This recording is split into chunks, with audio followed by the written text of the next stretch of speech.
bagong hirit si Senadora Miriam Defensor Santiago, ngayon naman laban sa mga paring tutol sa Reproductive Health Bill. Nakatutok si Ruth Cabal. Para raw ipakitang in siya, binida ni Senator Miriam Defensor Santiago sa mga estudyante ng Centro Escolar University na alam niya ang mga usong pick-up line sa kabataan. Sana Facebook status ka na lang para pwede kitang i-like. Para kang hold upper, lahat ibibigay ko sa iyo, huwag mo lang akong saktan. Tindera ka ba ng Yossi? Kasi you give me hope.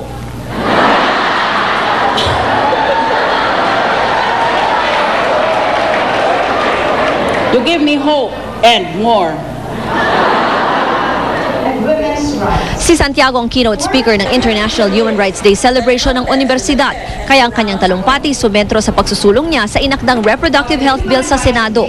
Bahagi raw ng karapatang mabuhay ng bawat individual, lalo ng isang babae, ang mapangalagaan ng kanyang reproductive health. Nauna nang nakiusap sa simbahan si Santiago na huwag siyang i-excommunicate dahil sa kanyang posisyong pro-RHB. Pero kanina giniit niya ang paniwalang di raw dapat magdiktang simbahan sa pulisiya sa reproductive health. Bakit ang mga pari matataas ba mga IQ nila? For me, it is very, very dangerous for a person to say, I know what God wants. Really? Bakit may cellphone ba siya? Sinabi rin ni Santiago na sa tingin niya tamang argumento ng Korte Suprema nang sabihin nitong unconstitutional ang Executive Order No. 1 ng Palasyo. Ayon sa Senadora, Kongreso lang ang maaaring magtayo ng isang bagong ahensya. Sa isyu ng Equal Protection Clause, sabi ni Santiago, maaari naman itong maplansya ng legislatura basta't may kaukulang batas sa Kongresong magtatayo ng isang Truth Commission. Sana raw naisip ito ng legal advisors ng Pangulong Noynoy Aquino. The President was poorly served by his legal advisors. He should get somebody who is an expert in constitutional law. Ang nakakabahala raw ngayon ang ugong ng impeachment laban kay Supreme Court Chief Justice Renato Corona, kasunod ng desisyon ng Korte laban sa Truth Commission. Babala ni Santiago, pwede nga raw makontempt ang sinumang nagpapakalat ng ganitong usapin, lalo pat nakabinbin pa sa Korte ang issue sa EO1. Kung ayaw natin ng politika niya, tanggalin natin. You can't do that. You will violate the independence of the judiciary. That would be very revolutionary. It would be extremely dangerous. If we are going to destroy the judicial branch, then in effect we are signing our own death warrant. Ruth Cabal, Nakatutok, 24 Oras. Ayon naman kay Caloocan Bishop Deogracias Iñiguez ng CBCP, may tungkulin ang simbahan, partikular sa moral practice ng mga miyembro nito. Hindi naman daw buong RH bill ang tinututulan ng simbahang Katoliko, kundi ang ilang bahagi lang nito. Hinimok din ni Bishop Iñiguez ang senadora na balikan ang mga napag-aralan niya sa Maryhill School of Theology. Si Mel Tiangco, ang inyong kapusong totoo. Isa pa kayo sa mga taong paggising pa lamang kape na ang hinahanap. Imported, local brewed o 3-in-1 man yan, basta kape sa umaga. Alam niyo ba kung saan ang napakalaking taniman ng kape dito sa ating bansa? Doon po kami nagpunta para maghatid ng pamaskong saya sa Sultan Kudarat sa Mindanao. Walang malayo o malapit na lugar, makapaghatid lamang tayo ng tulong sa ating mga kababayan. Lalo na ngayong Pasko, ang ating mga pamaskong handog. Sa aming pagtungo sa isang bayan sa Sultan Kudarat, may pinangalan kay dating Senador Ninoy Aquino, mga kapatid nating Manobo ang sumalubong sa amin. Ngiti at saya ang kanilang isinukli sa ating pagdating.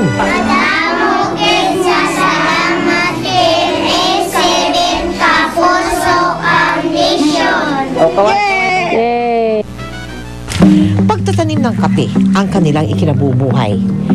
Ang hindi alam ng marami, ang Sultan Kudarat ang nangunguna sa produksyon ng kape sa buong bansa. Dito nagmumula ang tanyag na Kulaman Coffee na hango sa dating pangalan ng bayan. Iba Paano niyo po nasabi? Sa variety na sa kape. Sa variety na kape. Sa amoy. Alamang yung variety. Sa beans man. First class po ba? First class. Subalit may kaliitan ang kinikita ng mga manobo sa pag-aani ng kape. 50 pesos lamang sa bawat lata ng coffee beans ang kanilang naaani, hindi pa nga sapat pambili ng bigas. Kaya ganun na lamang ang kanilang pasasalamat na nabiyayaan ng ating tulong ang kanilang mga anak. Salamat dun sa pada din ibulit sa mga anak ini gado ka kami. Po. Nadala kami dahil muli namin silang nakasama. At sana, tulad ng masarap na kape, naway maramdaman din ng mga kababayan nating manobo ang sarap ng buhay.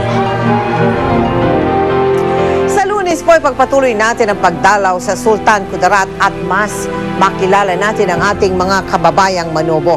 Samantala, maraming salamat sa Procter & Gamble Philippines sa pagbabahagi ng mga school supplies at sa Cebu Pacific Air sa kanilang paghahatid ng ating mga regalo sa Sultan Kudarat ngayong papalapit na ang Pasko. Baka nais ninyong magbahagi ng mga pamasko sa ating mga kababayang nangangailangan, maaari po kayo magsadya sa aming tanggapan o magdeposito ng donation sa aming mga bank account o mag-log on sa www.kapusofoundation.com.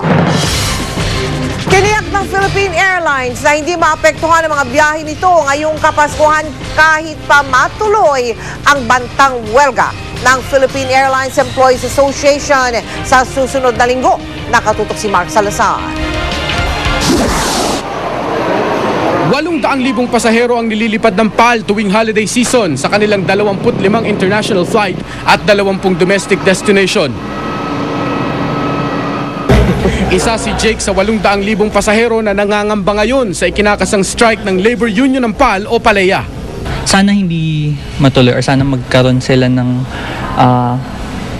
hindi maapektuhan yung mga flights, lalo na yung sa akin na December 25. 7,000 piso ang binayarang ticket ni Jake, doble sa halaga kapag non-peak season. Pero hindi na raw sa pera. Mahalagang makauwi raw siya sa Cotabato sa Pasko. Minsan lang din naman ako maka-vacation ng Pasko doon. So, I guess, yun yung concern ko doon sa problems ng PAL right now. We would like to assure our passengers na tuloy-tuloy po ang serbisyo publiko sapagkat naghanda na po kami ng contingency measures. Para makampante si Jake at sa mga tulad niyang nakabili na ng ticket, ayon sa PAL, may mahigit 100 partner airlines sila na pwedeng sumalo ng mga pasahero nila kung sakasakali. Kasado na rin daw ang mga outsourced na catering services. Ang butuhang ito sa PALEA office nung Martes, pagsasa formal na lang daw ng PALEA para sa strike sa December 16. Kahit Office of the President na ang pumapagitna sa problema. Ang PALEA ang unyon ng mga ground employee ng PAL. Tugon daw ito ng PALEA sa anilay panggagapang umano ng PAL management, gayong wala raw dapat gumagalaw habang inaayos ng palasyo ang gusot. Yung management ay pumupunta at kinakausap yung individual members namin na tanggapin na yung decision at tanggapin yung offer ng management.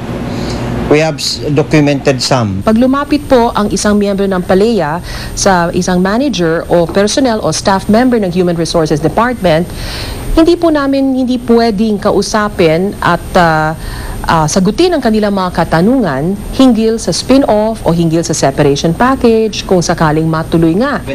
Ang planong welga nag-ugat sa pagkakatanggal sa trabaho ng mahigit 2,000 empleyado ng PAL sa catering service, cargo handling at call center. Paninindigan ng PAL, kailangan daw gawin ito dahil lugi na raw sila ng 15 billion pesos mula 2008. Irereklamo daw ng PAL management sa Office of the President ang butuhan ng PALEA. Mark Salazar, nakatutok 24 oras. Susunod! Aksidente sa kalsada, dumarami na naman ngayong magpapasko dahil nga ba sa mga Christmas party? Kalagayan ng binata na lumalaki ang maselang bahagi ng katawan. May pag-asa pa kayang magamot? Sunod-sunod na paglangoy ng libo-libong tao, pambato sa Guinness. Tututukan natin sa pagpapatuloy ng 24 oras.